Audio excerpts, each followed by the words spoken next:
ಈ ಮಧ್ಯೆ home ministry ಇದಕ್ಕೆ ಸಂಬಂಧಿಸಿ ರಿಯಾಕ್ಟ್ ಮಾಡಿದ್ದಾರೆ. ಗೃಹ ಸಚಿವರು ಕನ್ನಡ ಭಾಷೆ ಗೌರವಕ್ಕೆ ನಮ್ಮ ಸರ್ಕಾರ ಕೂಡ ಬದ್ಧವಾಗಿದೆ.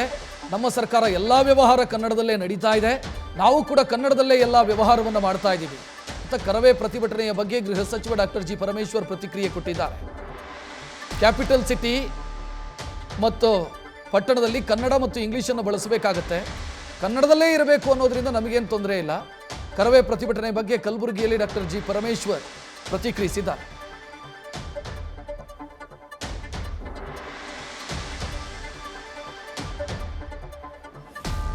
ಕನ್ನಡಪರ ಸಂಘಟನೆಗಳು ಕನ್ನಡದಲ್ಲಿ ಬೋರ್ಡ್ ಹಾಕಬೇಕು, ಕನ್ನಡದಲ್ಲಿ ಆಡಳಿತ ಮಾಡಬೇಕು ಅಂಥೇಳಿ ಮೊದಲಿಂದನೂ ಹೇಳ್ತಾನೆ ಇದ್ದಾರೆ.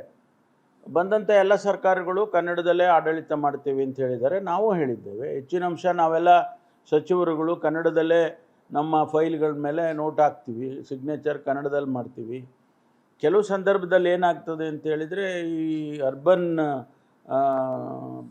ಜಾಗದಲ್ಲಿ ಅಂದರೆ ಸಿಟಿಗಳಲ್ಲಿ, ಬೆಂಗಳೂರಿನಂಥ ಸಿಟಿಗಳಲ್ಲಿ ಭಾಳ ಜನ ಹೊರಗಿನವ್ರು ಬರ್ತಾರೆ, ನ್ಯಾಷನಲ್ ಇಂಟರ್ನ್ಯಾಷನಲ್ ಜನ ಬರ್ತಾರೆ, ಫ್ಲೋಟಿಂಗ್ ಪಾಪ್ಯುಲೇಷನ್ ಭಾಳ ಇರ್ತದೆ. ಅವರಿಗೆ ಕನ್ನಡದಲ್ಲೇ ಇದ್ದರೆ ಅವ್ರಿಗೆ ಗೊತ್ತಾಗೋದಿಲ್ಲ, ಕಷ್ಟ ಆಗ್ತದೆ.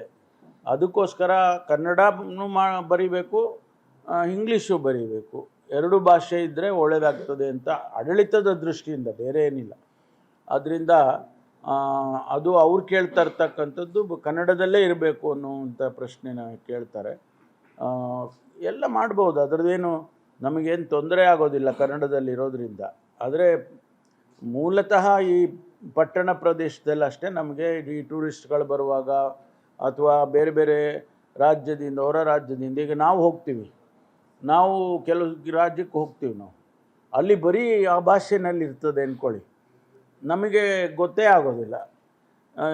ಎಷ್ಟೋ ಸಾರಿ ನಾವು ಹೋಗಿ ಕೇಳಿದ್ರೆ ಅವರು ಸ್ವಲ್ಪ ಎಜುಕೇಟೆಡ್ ಆಗಿರೋರಾದರೆ ಹೇಳ್ತಾರೆ, ಅವರಿಗೆ ಬೇರೆ ಭಾಷೆ ಬರೋದಿಲ್ಲ ಅನ್ನೋರು ಅವರು ಅದರಲ್ಲೇ ಹೇಳ್ತಾರೆ, ಆ ಭಾಷೆನಲ್ಲೇ ಹೇಳ್ತಾರೆ ಅವರು. ಆವಾಗ ನಮಗೆ ತೊಂದರೆ ಆಗುತ್ತೆ. ಹಾಗೆ ಅದೇ ಕಾರಣಕ್ಕೋಸ್ಕರ ಮಾಡೋದಷ್ಟೆ. ಆದರೆ ಕನ್ನಡವನ್ನು ಗೌರವಿಸ್ತೇವೆ, ಕನ್ನಡ ಭಾಷೆಯನ್ನು ಗೌರವಿಸ್ತೇವೆ. ಸರ್ಕಾರ ಈಗಾಗಲೇ ಕನ್ನಡದಲ್ಲಿ ಆಡಳಿತ ಮಾಡಬೇಕು ಅನ್ನೋದನ್ನು, ಅದಕ್ಕೆ ನಾವು ಬದ್ಧವಾಗಿದ್ದೇವೆ. ಅದೇ ಹೇಳಿದ್ನಲ್ಲ, ಕಾರಣ ಹೇಳಿದೆ ನಾನು. ಕನ್ನಡದಲ್ಲಿ ಅಂಥವರಿಗೆ ಸೂಚನೆಯನ್ನು ಕೊಡ್ಬೋದು,